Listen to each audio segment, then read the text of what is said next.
It's our pleasure to have Omaid Sharifi, who is currently the CEO of ArtLords, an organization that he and his collaborator for this week, artist Kabir Mokamel, who is somewhere, there we go, yes, helped found in 2014 in Kabul, Afghanistan. ArtLords emerged as a grassroots movement of artists and volunteers driven by the desire to harness the transformative, this is their language, it's not mine, it's too nice, transformative power of art by using the blank walls of Kabul as canvases to paint messages of peace, hope, and social change. Over the ensuing decades, ArtLords has expanded its Artivism, as they called it, globally to promote education, countering violent extremism and corruption, and change perceptions at schools and universities everywhere. Our guests this week help us dig deeper into this series exploration of the links between art and democracy. First of all, I want to point out about the way they use ArtLords. It lays claim to the same authority associated with the word warlord or drug lord. In doing this, art, they insist, lays the same claims to honor, even as they expose the connotations of arrogance and tyranny inherent in the other uses. And then there is, and I'm going to, I'm getting like really nerdy, but I just love this, the suggestive power of the simple change of the C to an R in artivist. It's artivist or activist. It brings them together. A word that asks us to rethink or to reconsider what art is and what activism is about. Art, that word insists, is active. It intervenes and captures us, even at our most distracted state. And activism, they imply, can literally inhabit art with the same aesthetic elegance as changing one letter of a word. I'll let Omaid tell you about how ArtLords activates these connections. And we'll keep time for talkback afterwards. And during this week, there are going to be opportunities to learn more from Omaid and Kabir as they lead workshops on Tuesday and Wednesday, and as they have mounted a mural to be painted in Sadler Center for the next 2 days. It's right through the front door, the base of the spiral staircase. You can check the arts calendars for any other times. But without further ado, let's welcome Omaid Sharifi.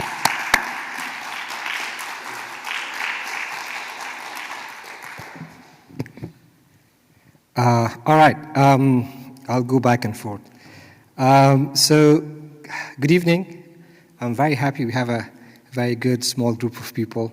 We can have a good conversation tonight. So, there's a couple of things that I will do tonight. First, I'll show you a very short video, which is like 5 minutes. Because when you're speaking about visual arts, about murals, about street theater and all of that, it's good that we set this stage and you see how we did it. So whenever I'm talking about a mural about fighting corruption, you have an idea how it happened, what did we use, so you have the picture in your mind. Second thing, I'll have a presentation. You will see some beautiful artworks, and I'll talk about them. So my hope is that through this, first you'll learn about ArtLords, which I want to acknowledge Kabir and Lima, which both are the co-founders of ArtLords. They were the first that started this organization way back in 2011, before even we had the name or the institution or the organization. So Lima is busy with Hasti, and I'm really happy. This is the first time my daughter is here, Hasti. She's 2. So I acknowledge them. They have been the creative minds behind this incredible work. Secondly, I want to know that what is happening right now in Afghanistan, especially with the issues of art and culture, democracy and freedom, and issues of women's rights. So you have an awareness and also a call to action, what you can do. And the third goal is I hope that we will be able to replicate this. This example worked in Afghanistan. We created the visual alphabets for how to use art for democracy, freedom, countering violent extremism.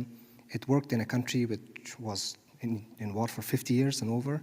So it might work other places. So I hope that you will be able to research it in your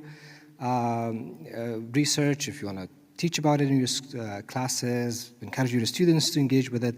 So that's my hope. So I will start with the video.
All right, thank you. Let me see if I can figure this out. Thank you.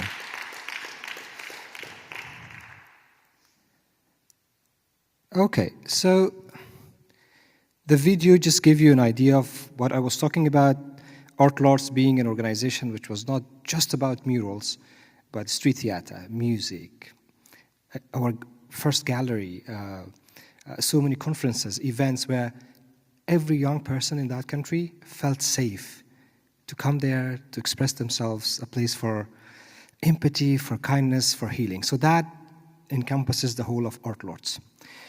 You might think why we did this.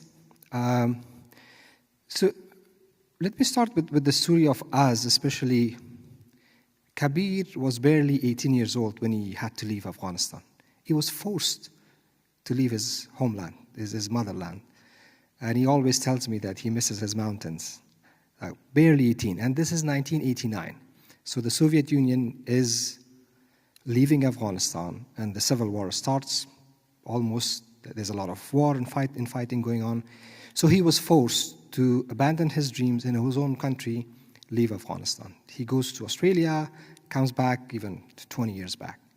Lima was 10, that his parents, maybe 10, 11, when his parents had to leave Afghanistan to go to Pakistan because of the civil war, the Taliban, the first time that they came in. And I'm a very recent refugee who left my country. I left in August 15, 2021, when the Taliban came this time. So I grew up with a lot of those violence and conflict. But one thing that we all experienced was we experienced conflict, violence firsthand. We faced the poverty. We experienced it. We knew we had to do something. We could blame whatever was happening on Afghanistan and there's so many reasons that we could say. We could blame international community, we could blame our neighbors, countering the extremism, all of that. But at the same time, something which was missing was that the people were not taking responsibility. They were not doing something back for their country. So we wanted to be not part of the problem, but part of the solution. So that's why ArtLords came into being, that we said there's so many drug lords, warlords, as you mentioned, Rich. We want to be the constructive lords. We want to be the positive lords of this country, because we noticed at that moment of time, 2020, 2013, 2014, that this country needs a lot of hope. This country needs healing. This country needs a lot of kindness and empathy. And whatever we want to do, if you're preaching democracy and freedom, if you're preaching fighting corruption, anything we want to do, any solution we want to bring, it has to be an indigenous solution, and also it has to be true with a lot of care and empathy. So that's why ArtLords came to being. And it started with a couple of beautiful murals. And the first mural we started doing was I See You. So that it has a very interesting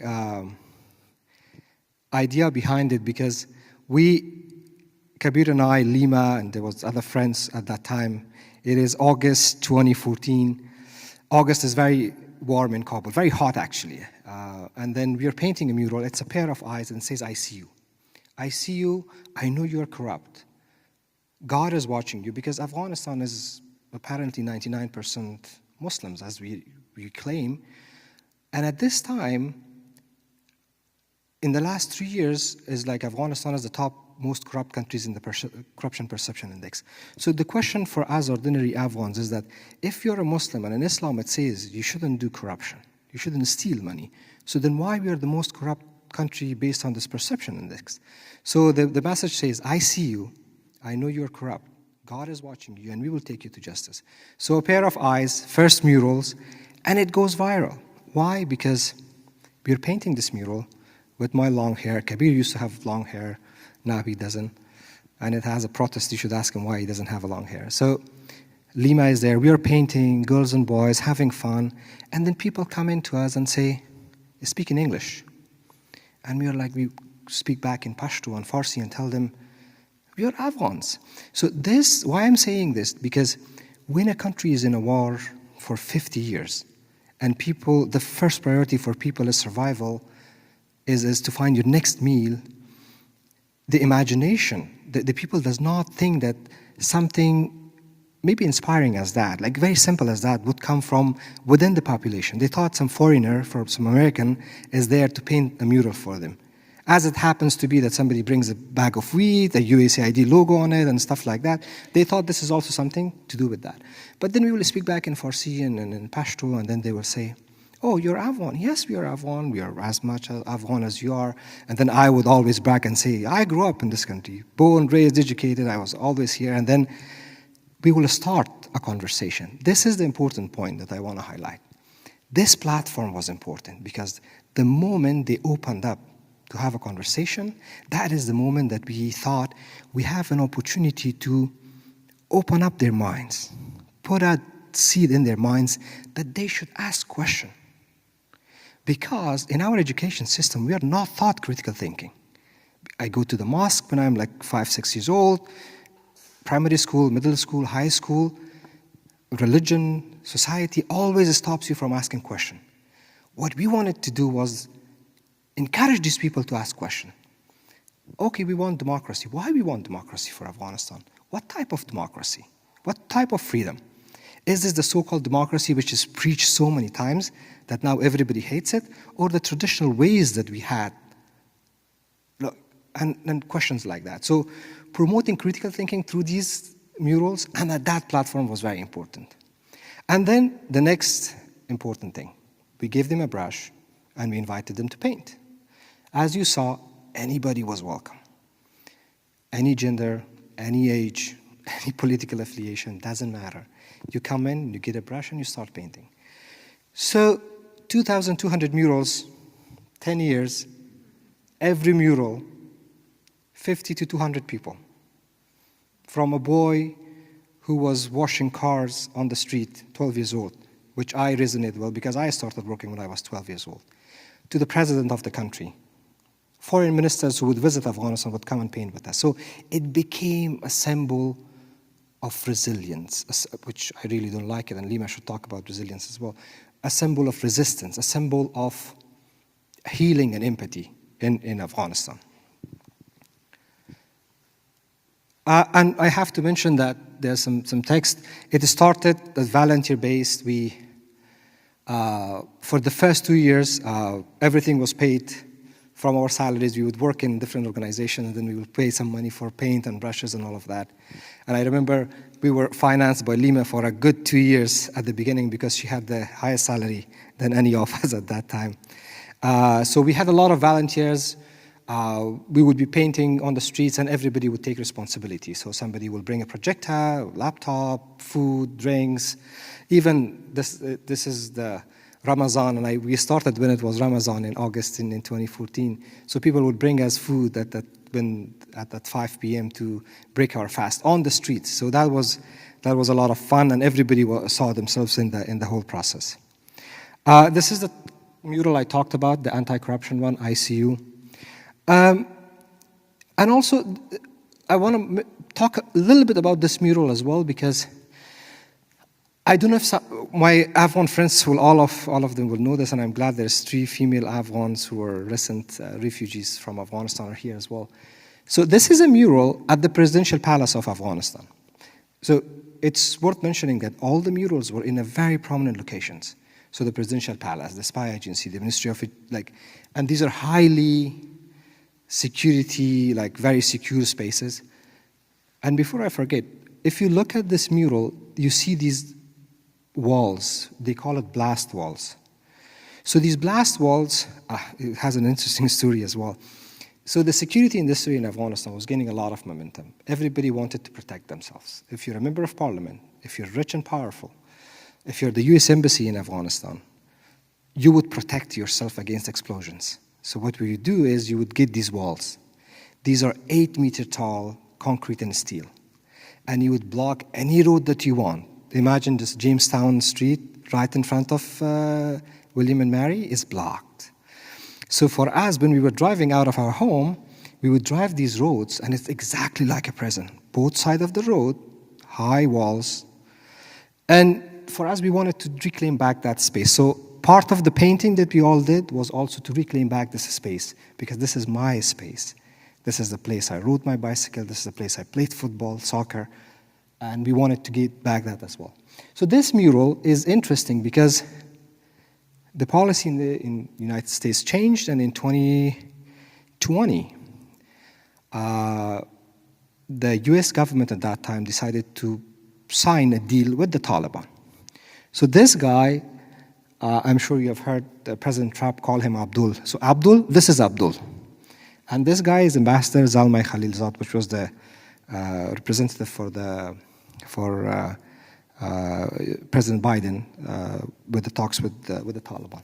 They signed a deal in Doha, Qatar, and this is the beginning. So in these talks, unfortunately, the people of Afghanistan, the republic which we all voted for, is not present. Civil society is not present, all of that. So you know the story. You have seen all those planes.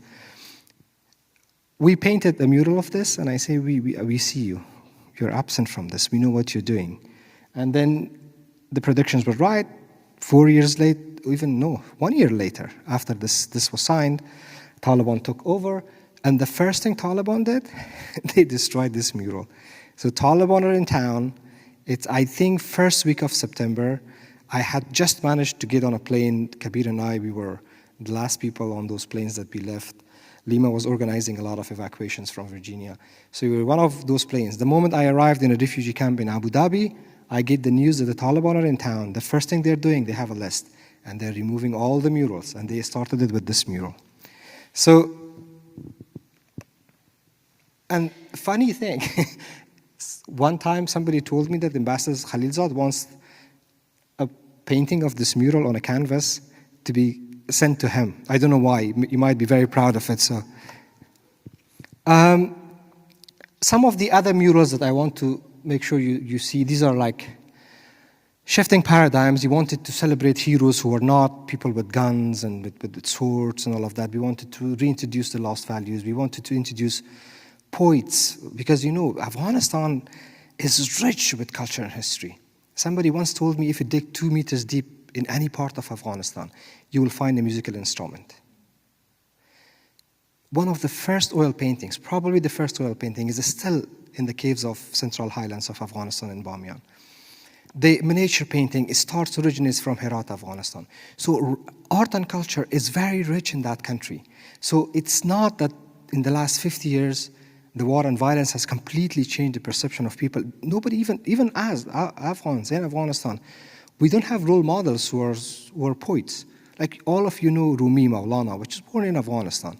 I grew up learning alphabets with poetry. So that was the tradition, that was the culture. That's how you would learn reading and writing in the country. So we wanted to reintroduce those lost values through our murals.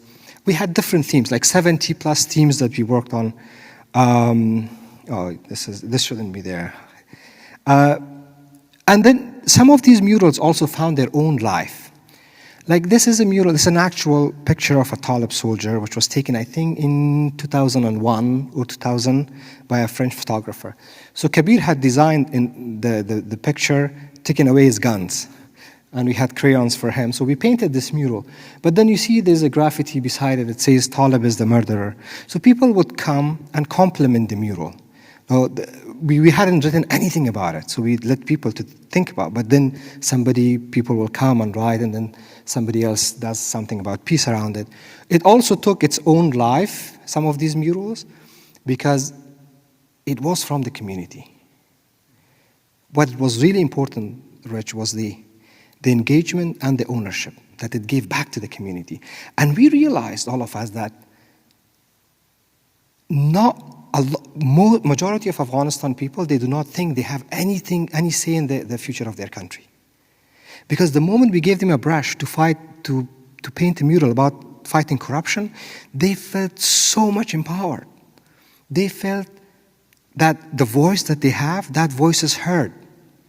So imagine that kind of like enabling power with just a brush. So I think that really in itself empowered a lot of people to start their own initiatives and take responsibility and all of that. As you can see, a mullah, religious scholar, coming in, writing a message, anybody was welcome. This is a very interesting mural. I really want to tell the story of this one. Behind these walls are the American University of Afghanistan, used to be the American University of Afghanistan. I went to that school. I loved that school. This was the first time I was having a proper education, a proper classroom. Lima went to this school for a couple of years. And then these are all the walls that's protecting the American University of Afghanistan, because the Taliban attacked it a couple of times, killed many students and faculty members and all of that. So just imagine, they attack a university. But this mural is interesting. So the lady, her name is Amida Barmaki. She was the Human Rights Commissioner for Afghanistan. And this is a new independent entity, very powerful, looking into issues of human rights, women's rights, minority rights, all of that. She is going to a grocery store with her kids and the husband, and a suicide attack happens. The whole family dies in a grocery store. Suicide attack. And then the person who claimed responsibility for the suicide attack, his name is Gulbuddin Hekmatyar. And this guy used to be an asset for CIA, fought the Russians, the Soviet Union at that time, and then he was fighting the same government, the Republic, for a long time in Pakistan. And then this guy comes in, makes a peace deal in 2016 with the Republic, and he gets a beautiful mansion right across these stones. And then he has like 16 cars, caravan when he's driving around Kabul, and he has the fun of his life. And this guy has killed so many people that it's beyond thousands of people. And we were really pissed, like as ordinary people, the culture of impunity in that country is really killing you. So what we did, we decided to paint this mural right in front of his house. The face, like big face of Hamida Barmaki. And then in 15 minutes, and we told them that we will not forgive you and we will not forget. Maybe today there's peace, a deal, you're here, but people remember whatever you did. And this mural was towering over his house, looking at him right into the eyes, that you killed this lady with the kids, with the husband, in a grocery store.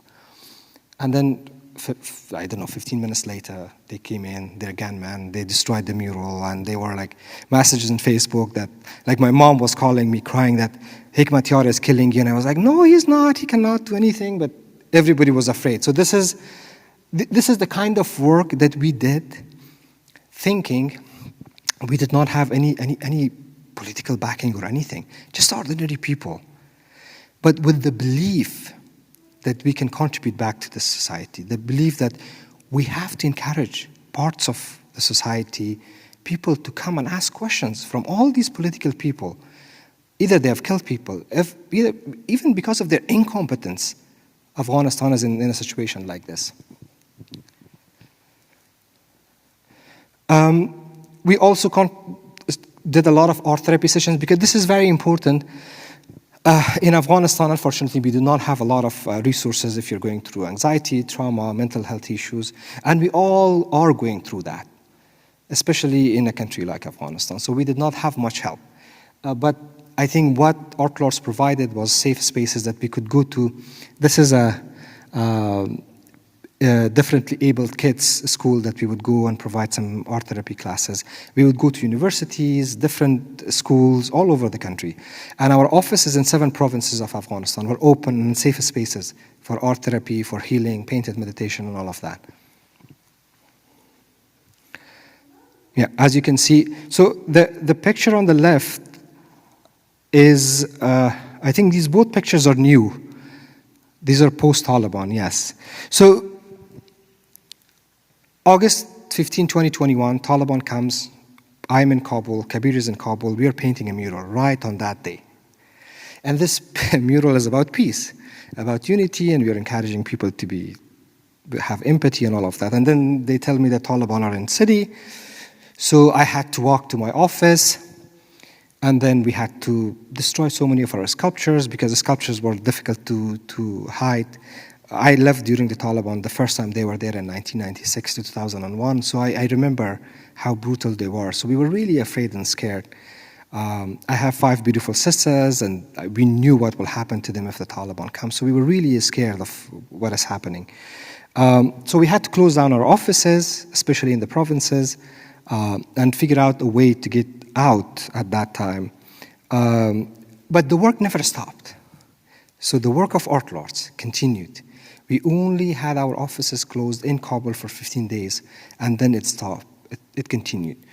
So the images you're seeing are new images that came from Kabul. Our studios, 8 studios right now in Afghanistan, has over 241 female artists who are coming in. And they're painting, they're creating art. When they are in the studios publicly, because the intelligence agency checks them all the time, they paint a tree or a village or something like that. But when they go back home with the supplies that we provide, they create some very provocative art, which some of it is here, and you can see it on the exhibition that we have. So the work is continuing. We do create movies, short documentaries. We do create these sessions, art therapy sessions. And the most important thing that these female artists, every time I feel for them, is that all of you here show that solidarity. When I show them this image that I'm speaking about them, and you see their artworks and you engage with their artworks, I think that shows a strong message of solidarity and empathy. They will know that they are not abandoned. They will know that this gender apartheid will end. They will know that this darkness with the Taliban will be defeated. So your message, your solidarity, your action is very important. I just want to show some of these are some of the students who have created these artworks in the studios. Very powerful ones. Some of them we had to somehow smuggle the artwork out of Afghanistan. So I think we had over 200 pieces of artwork in our gallery. So we had to find a way to get it out. We paid a friend of us, which has a Swiss passport, so he had to travel back to Afghanistan, get the paintings, get them to Istanbul, and then Kabir and I, we went to Turkey, Istanbul, and got them back to the US. So some of these pieces that you see, they're already here in Virginia, and we are exhibiting them, we are showing them in different universities and settings. The work in exile continues. As I mentioned, we continue going to universities, different schools. We do exhibitions. We do a lot of art therapy sessions for activists and artists who have lost their homes and now they're in the US or in Europe, and we continue working and engaging with them. We do go to different museum settings. This is a mural we did at I think this is the one at Toronto Museum, Aga Khan Museum in Toronto. This is the mural we did in Berlin, I think it was last year. So this is the kind of work that continues, I think, not just only inside Afghanistan, but outside Afghanistan as well. We did not only engage with Afghan artists now, but we work with some Ukrainian artists, with some artists from Palestine, with artists from Africa. Our new engagement is that we go to these countries who are at the post-conflict or conflict situation. We are making sure that they're ready, because what went in Afghanistan and how we survived the brutal Taliban takeover, how they can be ready, because most of the organizations in Afghanistan did not survive Taliban. A lot of good people, a lot of good causes died because of maybe lack of resources or not being prepared enough, or not having robust security or digital security and stuff like that. So I think we are now engaging with a lot of artivists across the world to get them ready. In case if something wrong happens, they have to be ready. And this world is going crazy. So this is how we started ArtLords. This is how it's going. And I appreciate your patience. Thank you so much.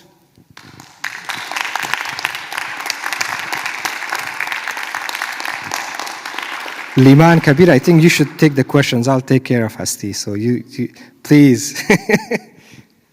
While we're waiting, I wanted to point out that around this building and around PBK are some of the paintings from the women in the slide. You have to find them. You'll have to go looking for them. They're spread out in the halls, down the hall here, and also through PBK. And so you get these nuggets of discovery. Welcome. And here, we get this one on too, here. Yes. I wonder if each of you could share the origins of your beginnings in ArtLords, and like your own stories about how you got into that.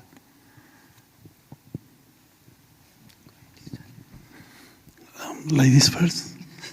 Okay. Yeah, for me, as a child, I was really interested in art, and then when I moved back to Afghanistan, 2010, I saw the need to engage in socially conscious art, like mostly because in Afghanistan I saw lack of critical thinking, and that was one of the reasons that I started talking to my friends, especially the activists, and I was the only artist amongst them at that time. And then we started the movement then. Yeah. Yeah, for me, it was the same as Kabir mentioned. I was freshly graduated from undergrads, actually. And then we came back, and every one of us, we were interested to do something. So I was more into research. My first initiative in Afghanistan was a research in women prison. So we were busy with different kind of activism, but there was not an unconventional way where we could express. And then when artists and activists came together, journalists, civil society members, and young people, I think art, as Kabir mentioned, gave an unconventional way for expression. And especially because Afghanistan was always insecure for the past few decades, and whatever that we are talking, that was also an insecure environment that we were working in. But what we started with ArtLords was that we were saying that nobody is going to be mentioning the name who is doing the work, but the work will be owned by the public itself. So that was the initiative where we say we have a tool to give to people to express, but then you don't have to name it so that security issue would not follow you. So that was the idea we started with. And we didn't know that it will become such a huge thing, because then everybody was interested to join in and to take part in the work that we were doing.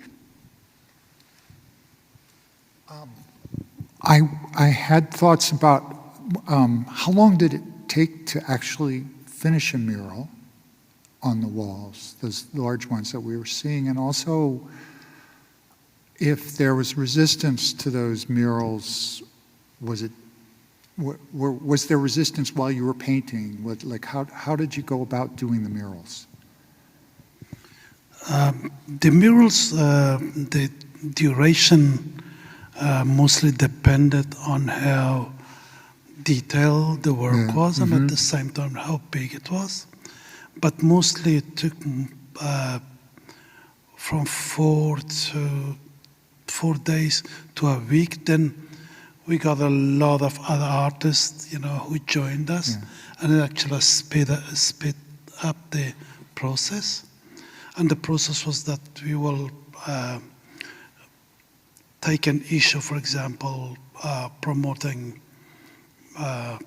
women's rights or countering extremism, and then we will brainstorm about it and come up with simple ideas which would be understandable to a lot of people. And because in Afghanistan, one of the things we didn't have for a long time during this 45 years of fighting, art was absent, and we had to actually try somehow create a visual alphabet which was understandable to a lot of people. So, and sometimes in rural areas, some of our artists will encounter people who will be against painting the faces of people, or animals and stuff because of the beliefs that they had,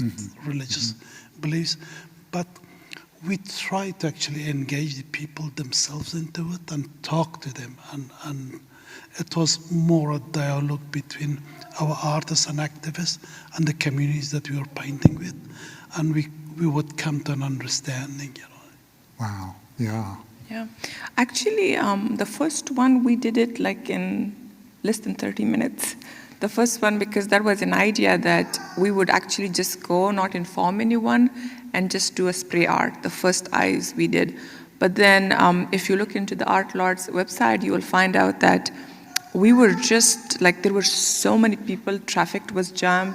We were actually scared that what is happening, because people were coming asking what is, because we started with yellow color. So yellow color is something that it just bring the attention, and then there is big eyes.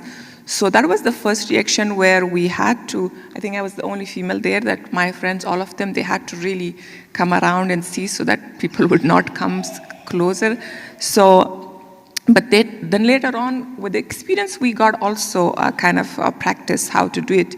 Go at night and do the sketching and plan, and then make sure to involve the society also with the process. For example, if we were choosing one of the mural that belonged the wall to a ministry, we would just inform them that this is happening, so next day people don't come with guns and don't start fighting, because that happened. But as Kabir mentioned, usually because in Afghanistan, it's always assumption that people are not open to the new ideas. They would come, they would sometimes curse, they would sometimes call names, but then the artist or the activist who were standing there, they would just smile and try to engage and tell them like why you think it's really bad, why you think it's that. So we saw that it was we were really able to use that platform as a discussion, not that we would change their mind, but they would be open to talking. As you saw in some of the pictures, the same people with guns would then come and just start painting rather than removing. But we also saw within Kabul and capital, where we had painted some of our famous female singers, the next day we would see that they would be painted over with black, their faces covered. It would be that fast within an hour. Yes, with that. Yeah. So that was also part of it. It doesn't mean that what we were doing, it was fully accepted by the entire society, but there was a discussion started with that kind of work. Yeah, yeah. So were there other groups doing murals at the time, or were you the only ones? Yeah, there were a couple of other individuals, not groups. Oh, I see. But after what we've done, like after a year or two, a lot of other groups, they came and started working.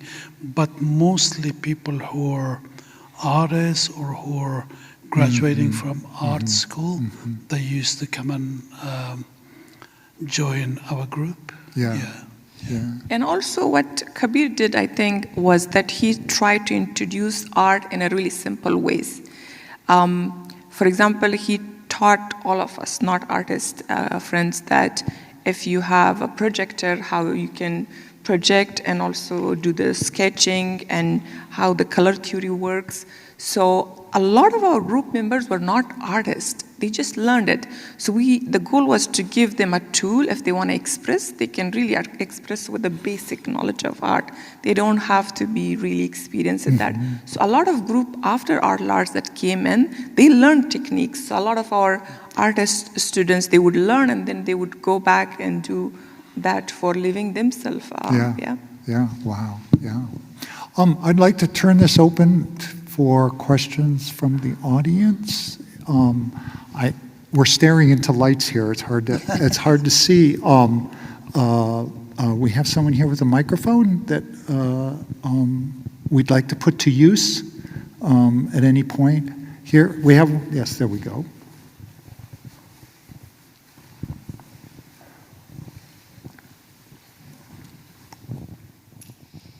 Thank you so much.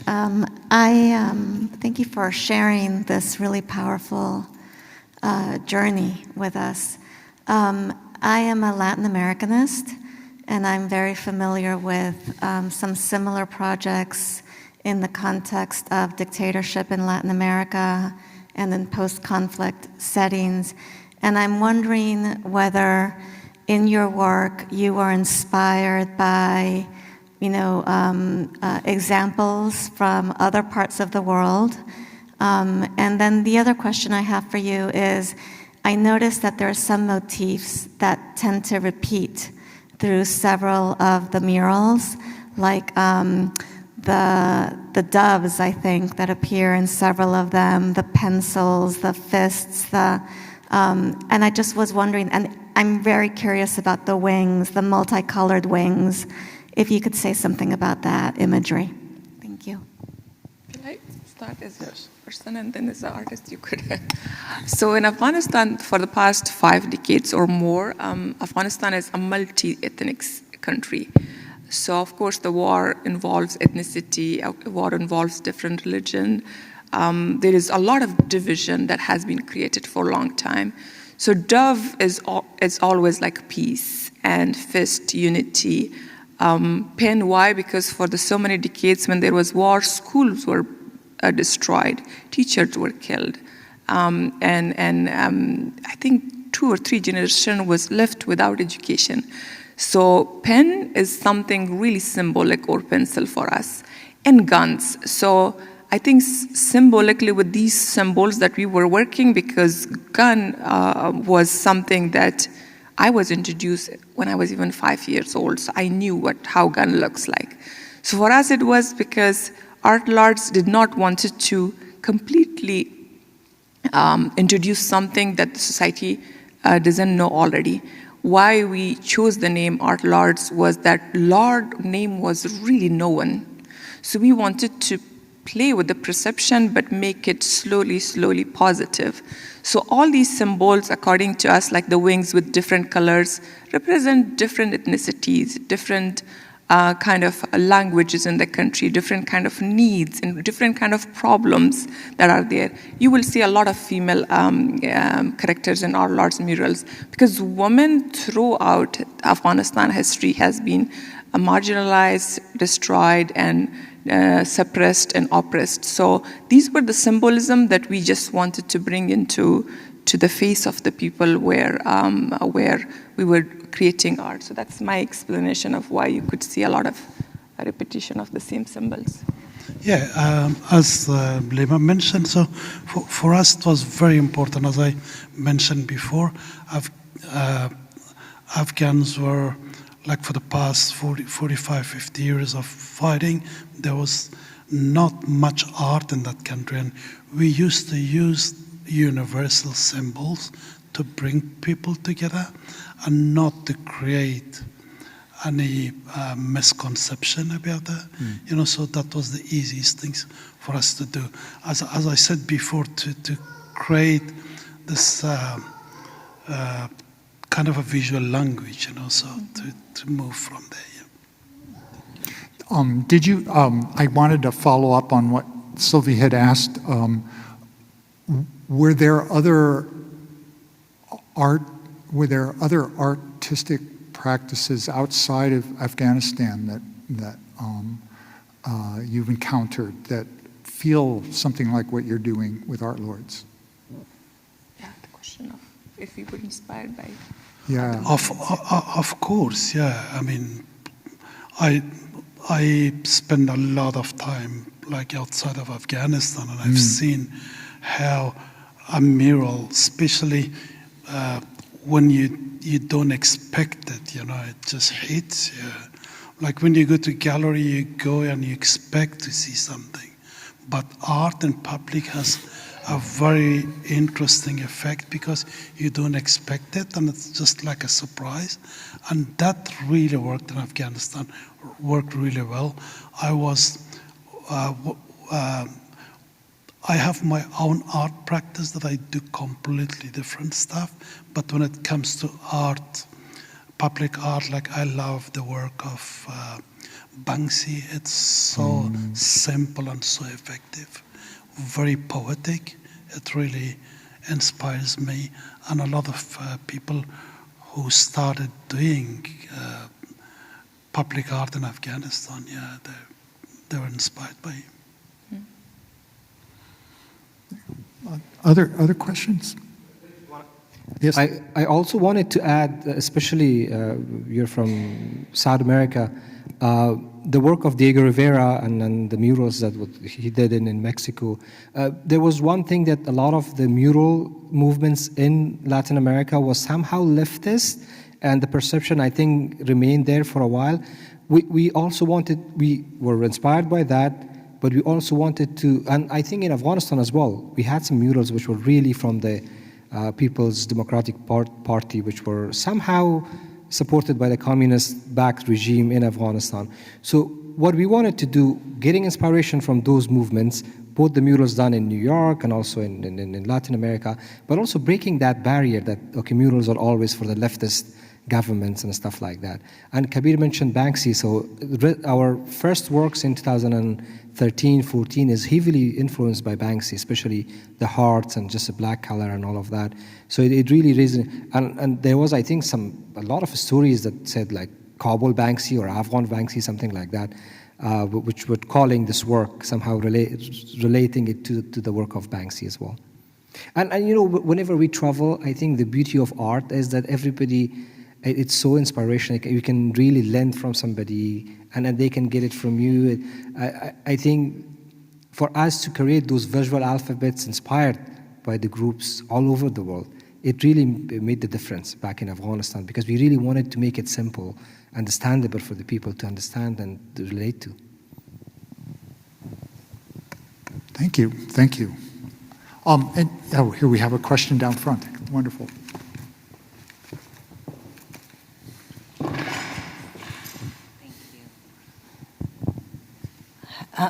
So I have two things. One, more of a comment. I wanted to share how full circle this feels for me personally. I actually learned about ArtLords prior to the first time that I deployed there with the U.S. Army. And I felt incredibly inspired by the images that I saw at that time. And I felt, I suppose, inspired to go and, I guess, lack of a better term, try to do my part in however that turned out to look. I was very young and naive at the time. I'd never been to a country like Afghanistan. I just knew that there was a great need, and there was also a great uprising of individuals like yourself that were stepping out in a very big way to make a change. And those images really stayed with me until I had the opportunity to drive through Kabul and see them in person. So to hear you guys speaking is a very big honor for me.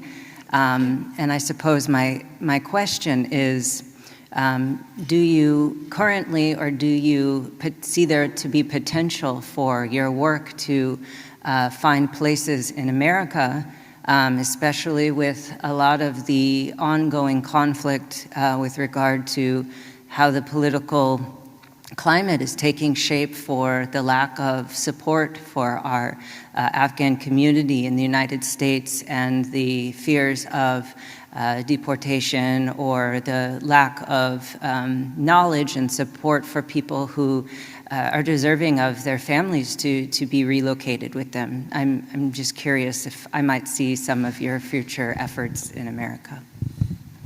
I think all three of us would respond to that in our own ways. Since 4 years now, almost 4 years, we never stopped. I think when Omaid mentioned that all the 2,200 murals were repainted by the Taliban, I think even during that week when Omaid was back, I think in a month to the US, and Kabir also got out, we started painting the similar mural to just preserve those murals around the world. Wherever we got chance, wherever we were going to meet all Afghan refugees in the camps, we would go to those countries, from Albania to all the places that we were able to go where Afghans were evacuated there. And we would paint the murals, similar murals, just to preserve them and just to claim the space that if you could take the country or the walls of the country, but you can really not kill the art and the artists. So we are doing that, and what we do in regard to Afghan refugees, especially here in the US, in Toronto, or wherever, I think in European few countries we went, we go there, we do art therapies, we do sessions like this, which tomorrow and day after tomorrow you will witness. We do community mural paintings, we do we have talks with the refugees there, and we have invented our own way of body mapping. We don't want to call it therapy because here it is a little bit problematic, but it's a kind of a trauma therapy through paint. We allow people to express their feelings through paintings. So that's what we do. And also I do write, so that's my way of protest and bringing attention to what is happening right now. The people, we brought them here, and now we have left them with the same uncertainty, not knowing whether they will be able to they will be able to have a future here or they will be deported. So that's my way of saying, or if you and Omaid want to add. Yeah, for Lema John mentioned about what we do here, but at the same time we are very much involved in preserving art and fostering our young artists back home, especially young girls who are barred from going to school. Mm-hmm. We have a lot of them. We have online classes for them. We do organize exhibitions outside of Afghanistan, and we do have competitions, like for art competitions, to keep kind of that fire light, that's very much needed in Afghanistan and outside of Afghanistan. And we do have exhibitions that we organize here outside of Afghanistan.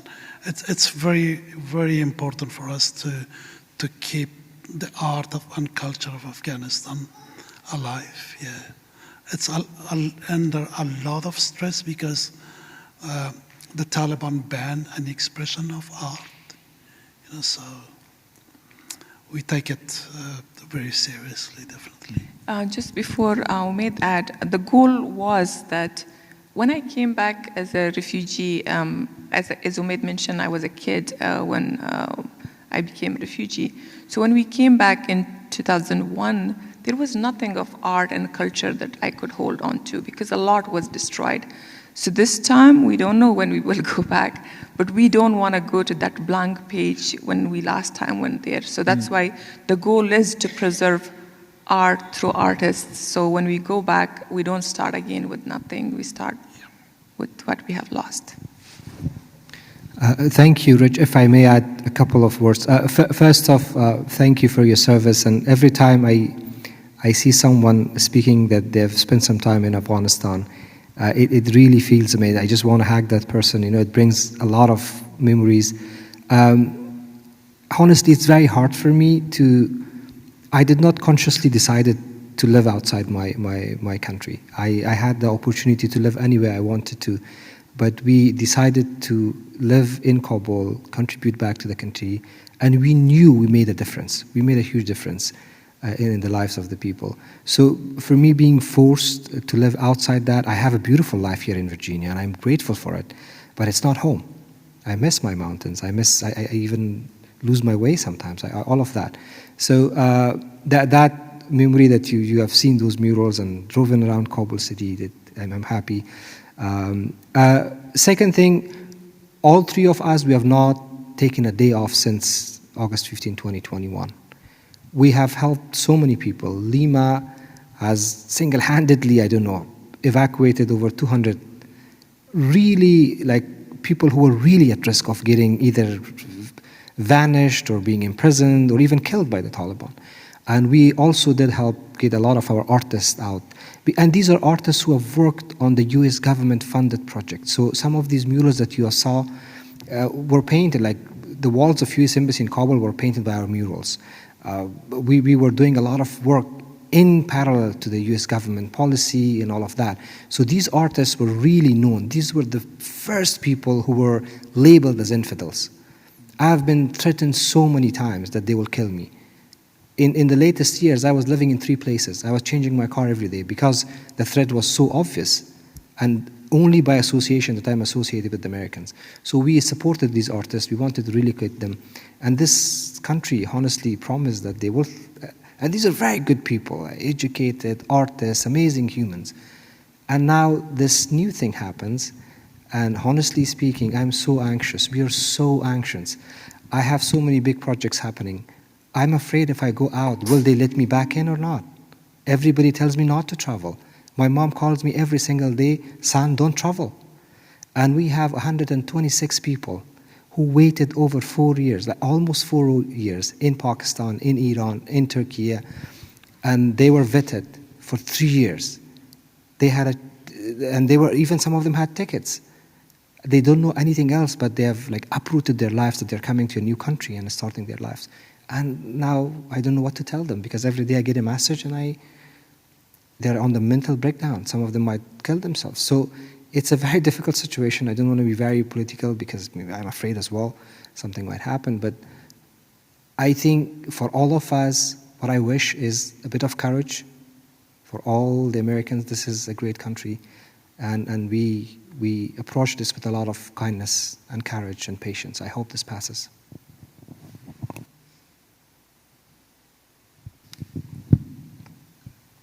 I think that's hard to follow up, isn't it? That was beautiful. Thank you all for sharing your journeys and sharing your futures with us here. Let's hope and look forward to a better time for everyone. Thank you very much. Thank you. Thank you.